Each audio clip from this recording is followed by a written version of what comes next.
Shut up and sit down.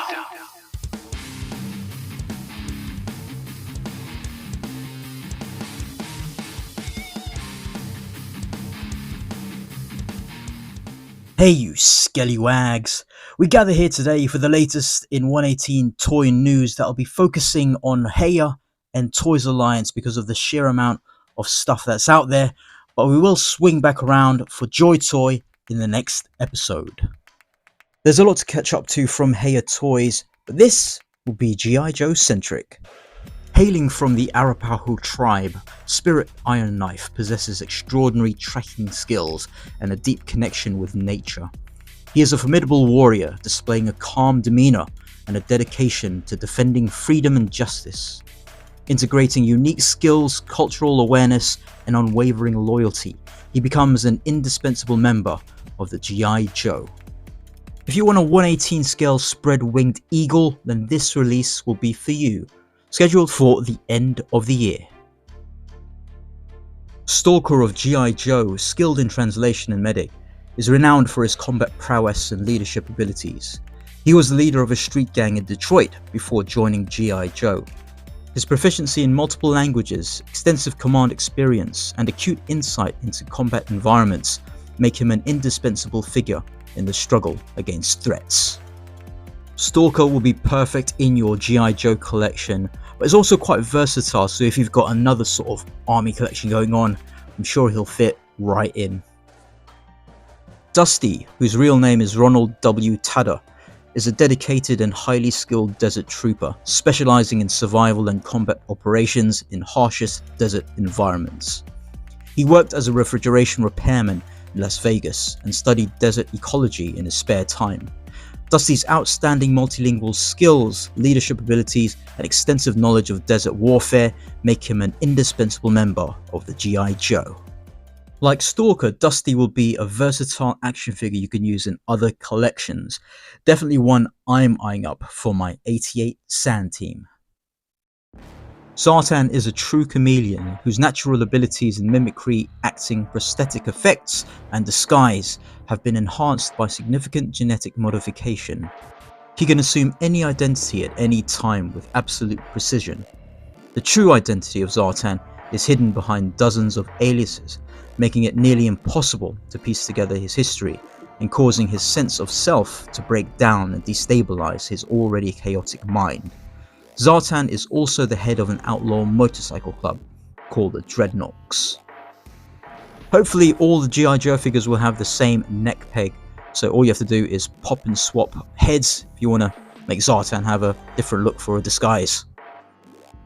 Croc Master is Cobra's reptile trainer, a former alligator wrestler with a pet alligator named Fiona.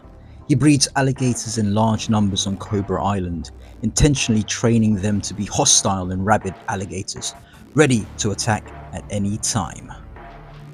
With all due respect to Croc Master, I think the star of the show is definitely the 118 scale articulated Fiona alligator. Looking awesome here, being able to open its mouth. As commanders of Cobra's Crimson Guard, Xamot and Tomax are known as the Crimson Twins. They are insatiable and manipulative, using their expert law and financial knowledge to wound enemies in court and executive sessions. Pretty bare bones in terms of accessories. I can't help but feel that Hiya should have released this as a double pack instead of two separate figures. The Crimson Guard, often referred to as Sieges, is an elite team loyal to the Cobra organization, led by Tomax and Xamot. These soldiers are not only rigorously trained, but also hold influential civilian positions, such as lawyers and businessmen. This dual identity enables them to engage in espionage and sabotage activities, helping Cobra acquire financial assets worldwide and becoming formidable adversaries to GI Joe. If you're looking for an army builder dressed in red, then this release may just be for you, complete with a load of accessories including a cutlass. Cobra Vipers are elite soldiers of the Cobra forces, rigorously trained and skilled in various forms of combat. As the backbone of the Cobra forces, they undergo additional training, developing unique skills in military specialities. They undergo tests constantly, with their ranks regularly evaluated and restructured to ensure only the best remain. Their diverse abilities bring greater versatility to the Cobra. Cobra Vipers continue to play a pivotal role in the ongoing battle between good and evil. This is looking like another great army builder. We now move on to Toys Alliance, and joining Acid Rain from Yamato Red Crow is Hidoshi. Keiji, known as Hidoshi, is one of the commanders of the Yamato Special Assault Unit, the Red Crow. Known as a master of Kabudo, one sword style, he is also a specialist in Yabusami, the art of archery while on horseback, in addition to being a highly skilled pilot of the Winder lightweight synchro exo-armor. His extensive expertise in various forms of combat has earned him the name Hidoshi, the Red Devil Samurai. During a high-stakes rescue mission called Operation Shadow Den, Keiji was tasked to surgically extract hostages from the terrorists. These terrorists, who held Pacific Terminal Limited (PTL) officials captive, planned to fill the room with gas and die alongside any intruders in an attempt to spread panic and cause the PTL to question the Yamato government's reckless actions, further straining the government's relationship with the organization. Keiji, assigned to the critical situation, had foreseen this and managed to save the PTL officials from a heavily guarded area with just a 5-person squad, all without injury. Among the rescued PTL officials, one member's clan had a long-standing relationship with Keiji. This relationship, however, had drifted as Keiji's clan fortunes declined. After the rescue mission, recognizing Keiji's exceptional abilities, they believed that their family's fate would change, and decided to support the heroic samurai. I'm still impatiently waiting for 3 of my Red Crow figures to arrive, the first 3 that were announced. Hidoshi I'll be picking up. I'm not too pleased with his arse face though, and the sword, he's got hero sword as opposed to having Mishaku or Narien's sword, which can be stored on the back. Hero sword, there's just nowhere to store it, so I don't know what that's about. The Red Crow Winder Type 12WDR is a lightweight SA allocated to the Red Crow Squadron, one of the Republic of Yamato's special assault units. It was created jointly by the Hiroshima Heavy Industry and the Pacific Terminal Limited. The PTL obtained advanced technologies and components from Europa while trading with the great powers through its global transportation network, but these technology blueprints were found to be somewhat outdated, using technology from Argots and Omanga that was from a previous generation. Therefore, the Hiroshima Heavy Industry researchers designed an SA based on the demands of the Yamatoan military, suitable for urban warfare and pursuing enemies at high speeds. The Winder's motion control system consists of dozens of motion sensing modules, allowing for an unprecedented degree of sensitivity for the SA's movements. Given the incredible responsiveness of the machine, however, the pilots of the Red Crow Winder Type 12WDR have to undergo strict and grueling training, as taking the cockpit of this SA can be very physically demanding. I'm yet to find a transformable vehicle mech that I'm completely happy with, well, one that can hold a pilot or action figure in it. I like the design of this vehicle. The mech though, I don't like the baby carrier seating, especially with the legs hanging out, but I'll still probably get this. We have a new Bucks team in sand attire and brand new unhelmeted heads and soft goods hoods. When President Alderman was informed that Agurtan scouts had discovered evidence of the lost Great Estancian Library, he immediately dispatched a unit from the 88th Sand Division to retrieve any and all knowledge that might be of value to the Argots Federation. The unit successfully established a base of operations at the site, but then all contact was lost. The last message received suggested a surprise attack by Omangan forces. President Alderman was uncertain of how to proceed, but Senator Broz suggested sending the Bucks team to see if they could salvage the mission. Bob was chosen as expedition leader. He felt unsure about the chances of success, but refused to lose hope even against despairing odds.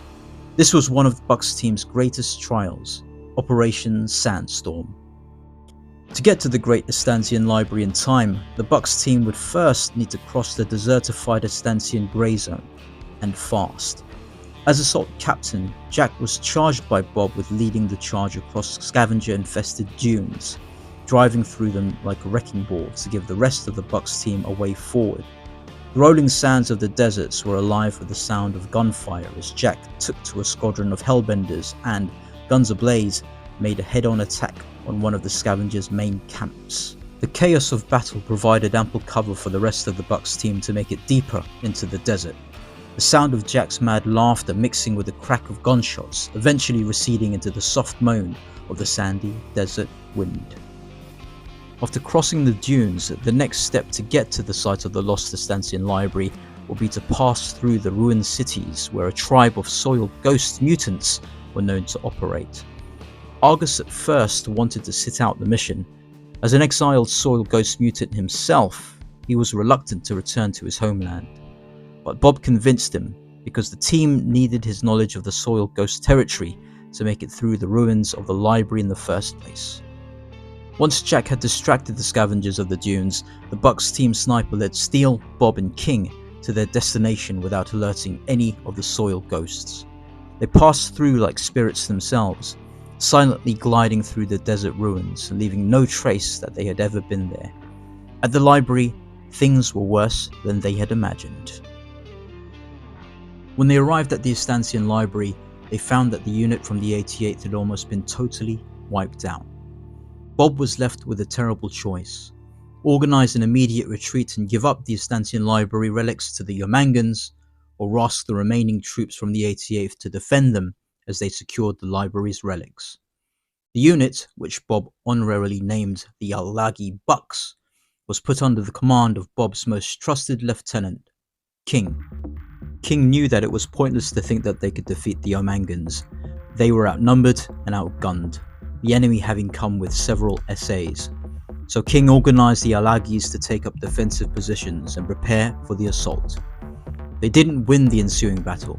In fact, King was one of the last to retreat. Almost all the Alagis were wiped out, but their sacrifice caused the Yomangans to lose the one thing they couldn't afford: time. While the Alagi Bucks held off the Yomangans, Bob and Steel snuck into the ruins of the Great Library of Astancia. As demolitions expert, Steel used his knowledge of architecture and explosives to create a path through the underground passages. The two successfully recovered a set of valuable Astantian blueprints from the old world before Steel blew them away out, then detonated their access routes, closing off the library to the world forever. Meeting up with King and the few remaining Alagis, the Bucks retreated. Operation Sandstorm had fulfilled its operational objectives, but the price had been paid in blood on the sand. The lives lost would come to haunt the Bucks team long into the future. So this quote-unquote new Bucks team is just a different colour from your previous one. Everything else exactly the same, except the brand new unhelmeted heads, as I said before, and the soft goods hoods. But that's not all from the 88 Sand team, as we have the Hellbenders, and this is the Hellbender infantry. The Hellbender infantry from the Argurtan National Army's 88th Sand team are some of the most feared troops in the Astantian desert. Consisting mainly of refugees, the Hellbender infantry rank and file were a ragtag group when they started out, beaten down by the difficult lives they had suffered. But this changed under Spencer and Donovan's leadership. The two charismatic fighters, both refugees themselves, forged the Hellbenders into a unified fighting force. At the peak of their powers, they were unstoppable, but after Donovan disappeared, Spencer was a changed man. Hellbender discipline fell into disrepair. The Hellbenders are still as fierce as ever, but without anyone holding them back, their wild ferocity has made them less heroic and more notorious. Yet none of the Argurtans living along the border of the Astantian Grey Zone can deny their contribution to national security. So if you want a new army builder for your Hellbenders crew, then this is the figure for you. Never forget. That was what Spencer, captain of the Zartan National Army 88th Sand Team's Hellbender squad, always told himself. How could he? Even with a pounding headache from another wild night, the pain was still too near to him. Finding out his best friend Donovan had killed the woman he loved, and then ran off. Why? It was a question that haunted him still, but as he stretched and went out to see his squad, he smiled. The Hellbenders were rowdy, yes. They were rough, sometimes too rough, but they were family, and they got the job done, no matter what job it was. Another day baking under the desert sun of the Estancian Grey Zone. Never forget, and keep moving forward. Looks like there's a tease of another character here, perhaps the White Salamander. Spencer is a character I've been waiting for. I only wish he had a full unhelmeted head. We move on from the hot sand dunes to the snowy mountain tops. With the 55th Viking Shield team, this is Berger. His family had lived in the Triton Mountains for as long as anyone could remember, and even the harsh conditions could not force them to leave, until the acid rain era arrived, and they could no longer live off the land. His whole family came down from the mountains and became citizens of the Argots Federation. But Berger never really wanted to leave. He missed the sky, the snow, the quiet mountain peaks, so he joined the 55th Viking Shield team and became a guardian of the region. Not only did he have to repel raiders, but he also had to guard against animals that couldn't find food and attacked humans, especially those mutated and beastly monsters unique to the acid rain era. He sees sorrow and death almost every day, not just in battle, but also when patrolling the borders, observing the bodies of refugees who, trying to escape the war, risked crossing the mountains and ultimately found their doom in the deep snow. Despite the patrols being exhausting and dangerous work, usually assigned to newcomers to toughen them up, Berger leads the team personally every day. If he can save a life on the brink of death, it would be enough. Berger, known as Uncle Fossil, is stubborn, tough, and experienced. He leads the newly formed Triton Guard and trains a new generation of heroes like the renowned snow leopard Nelson, who he also rescued. Now, their team has become the first line of defense for the Federation in the vastness of the Triton Mountains. Berger has a brand new unhelmeted head, soft goods and soft fur around the neck, and comes with additional parts to create new characters for your 55th Viking Shield team, made up of parts from the latest Bucks team members. The Viking Water Strider QM3V is an all-terrain quadrupedal vehicle able to operate autonomously or installed on a trailer pulled by an Ankylo truck, which then frees up Strider drivers to focus exclusively on unloading its heavy firepower turret, providing excellent suppressive fire when supporting the front lines. When walking autonomously, it can be directly piloted by a human operator or remote controlled over short distances, effectively turning it into a self-propelled mobile turret that works in conjunction with infantry to either advance the lines or defend the key bases of operations. So we have seen the Water Strider before. I have covered it on the channel, you can check that out right now, and this will be a simple color swap of what we've seen previously. The Viking Ankylo RV6V is an improved all-terrain armoured vehicle designed for the 55th Viking Shield team, equipped with an autonomous heater for its combat cabin insulation and low-pressure tyres for better manoeuvrability, as well as an advanced integrated detection module with functional capacities including millimeter wave radar, photoelectric sensors, and laser rangefinders, thereby enabling search, detection, and identification under low visibility conditions. The Viking Ankylo has the ability to lock onto the positions, velocities, and directions of up to 512 targets. So this Ankylo takes after the latest Bucks Ankylo with the front design, but has an added canopy you can use for the rear. And of course, it's in the colours of the 55th Viking Shield team. I'm presently working on my Yamato Red Crow video, which you should find on the channel soon, but joining them next year, are two new figures. In the neon-drenched capital of Yamato, where lights are overshadowed by darkness, a covert armed force known as KOWKIS is deployed to handle major incidents within the city. When facing criminal organizations or terrorists that the police fall short to handle, especially those threatening national facilities or plotting to assassinate key figures of royalty, KOWKIS is tasked with executing armed cleanup operations. Ujaku and Eihi both belong to KOWKIS, serving as the silent guardians of the regime. They are symbols of fortune, bringing safety to the nation and its people, yet they also herald death and destruction, mercilessly sweeping through the darkness. Like crows gathering in one place, the more of them there are, the more bodies are left behind. Silent and deadly, the Haboku of the KOWKIS forces possess exceptional close combat skills, combining ancient techniques with advanced technology during combat. Wielding blades that are both mesmerizing and lethal, they slice through enemy armor as easily as cutting silk. They are the blades in the dark, the silent assassins who bring conflicts to an end. Where they tread, only silence remains. Both new figures are obviously using the Yamato buck, with Haboku having more newer pieces to add to its arsenal, both in awesome all black with hints of red. The Toys Alliance exclusives have come and gone. I did manage to pick up Aid Angel Heal, so I'll be doing a video of that, whilst also covering E11A finally on the channel at some point soon. But we also have two upcoming releases from Annex 2179 utilizing the E11A buck. The Next Serve company urgently developed the more coordinated and functional E12M, persuading the military to replace the planned E11 version with it. E12M possesses the same advanced self-learning AI as E11A, but its programming has been restricted by various limiting software patches, and it has been equipped with a remote shutdown system, activated either by code or by leaving a designated area.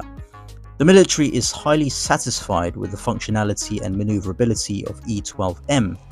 Its equipped drones can operate independently for reconnaissance and attack, and they can also serve as anti-gravity devices for E12M, enabling short-distance flight.